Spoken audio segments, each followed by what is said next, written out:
Alléluia, gloire à Dieu, nous bénissons le Seigneur pour le souffle de vie qu'il ne cesse de nous accorder en ce jour.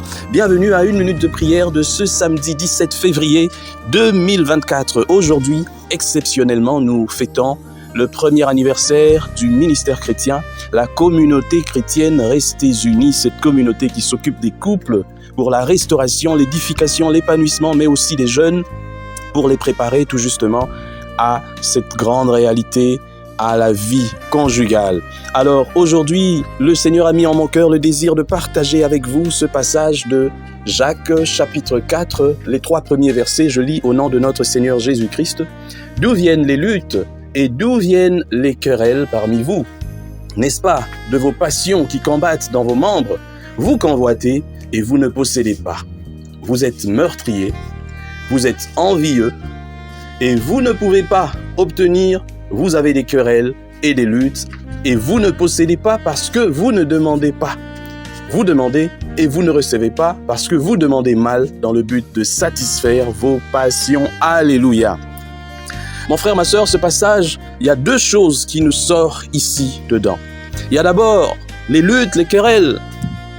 L'apôtre Jacques est en train de parler d'une réalité qui se vivait dans l'église. Ce n'était pas à l'extérieur. Il ne parlait pas aux païens, mais il parlait aux chrétiens. Les luttes, les querelles, chacun veut se positionner, chacun veut montrer à l'autre que c'est lui qui vaut plus. Chacun veut montrer à l'autre qu'il est grand. C'est ça, les luttes, les querelles. Et l'apôtre Jacques dit que ce sont nos passions, n'est-ce pas vos passions qui combattent dans vos membres. Ça veut dire dans les luttes, dans les querelles, il n'y a rien de spirituel. Et ça, il faut que les gens apprennent ça même aujourd'hui. Vous voyez des luttes, des querelles, même entre guillemets serviteurs de Dieu. 2 personnes qui ont 2 églises, qui disent pourtant servir Dieu, mais en même temps qui se combattent. Et alors je me suis toujours posé les questions, c'est sur base de quoi qu'ils se combattent? Et 2 fois, ils prennent la Sainte Bible pour expliquer les flèches qu'ils envoient à l'autre. Et ça, c'est vraiment aberrant, c'est malheureux de voir 2 personnes qui se disent serviteurs de Dieu se combattre comme ça. En réalité, vous êtes des païens. Vous êtes des païens, ou si du moins vous n'êtes pas des païens, mais vous êtes tellement charnels qu'il n'y a rien de spirituel en vous. Et vous verrez 2 églises qui ne s'entendent pas. Ah non, notre pasteur dit ceci, votre pasteur dit cela, mais que dit la Bible? Que dit Dieu dans cela? Dieu n'est ni à côté de votre pasteur, ni à côté de l'autre pasteur. Lorsque 2 personnes se combattent, quels que soient les titres qu'ils peuvent occuper, ce ne sont pas des chrétiens. Et lorsque vous voyez un soi-disant serviteur de Dieu rempli d'orgueil, qui veut au fait montrer à tout le monde que c'est lui qui est le vrai serviteur de Dieu et que les autres sont des aventuriers, les autres ne sont rien, les autres, sachez aussi, c'est ça au fait, c'est quelqu'un qui est conduit par ses membres, c'est quelqu'un qui n'est pas conduit par l'Esprit de Dieu, parce que celui qui est conduit par l'Esprit de Dieu ne va pas dans des jugements pareils, mais il laisse la parole de Dieu traiter les choses. Ça, c'est de 1. De 2, l'apôtre Jacques attire notre attention sur ce que nous demandons à Dieu. Aujourd'hui, la recherche des richesses commence à troubler même la paix des enfants de Dieu. Et la Bible dit que nous demandons, mais nous ne possédons pas parce que nous demandons mal, dans le but de satisfaire notre convoitise. Et c'est vraiment ça. Aujourd'hui, même nous, les enfants de Dieu, serviteurs de Dieu, que demandons-nous à Dieu? Nous voulons que nos ministères puissent monter, mais pour faire quoi? Pour aller au Canada, pour aller aux États-Unis, se reposer, prendre des photos, pour montrer aux gens qu'on a atteint un niveau, pour avoir une grande église, pour avoir des milliers de fidèles. Mais seulement, que faisons-nous de ces milliers de fidèles lorsqu'on nous les donne? Nous les rendons serviles, nous les rendons esclaves et ils commencent à produire des richesses pour nous. Et ça, c'est malheureux. Nous ne pouvons pas utiliser des brebis qui appartiennent à Christ pour devenir nos poules aux œufs d'or. Et nous bâtissons nos richesses sur ces fidèles qui viennent chercher la face de Dieu. C'est malheureux. Et ces fidèles de foi n'ont rien, mais nous essayons jusqu'à aller même leur prendre les petites réserves qu'ils ont. Et ça, c'est malheureux.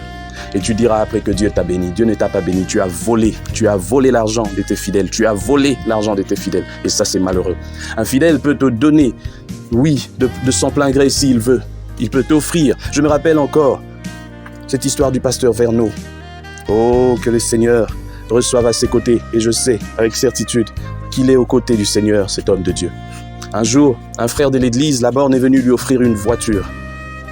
Alors, il a reçu ce frère dans son bureau, il lui a dit, mais mon frère, j'ai déjà une voiture, j'ai pas besoin de 2 voitures, ça va me poser de problèmes. Il faut le carburant, il faut l'entretien. Je pense qu'avec une voiture, ça va. Le jour où j'aurai peut-être des problèmes avec ma voiture, oui, peut-être j'aurai besoin d'une nouvelle voiture. Mais pour le moment, j'ai ma voiture qui est en bon état, avec un bon mécanicien, les entretiens, en tout cas, ça va. Merci beaucoup. Prenez cette voiture, cherchez une famille dans l'église et offrez-la à cette famille. Jusqu'à ce jour, cette voiture n'a jamais été offerte à cette famille. Pourquoi? Parce que, tout simplement, ce frère ne voulait pas offrir, au fait. Il voulait juste s'attirer les grâces de l'homme de Dieu. Offrir à un homme de Dieu, c'est bien. Mais offrir aussi à un frère, c'est la même chose.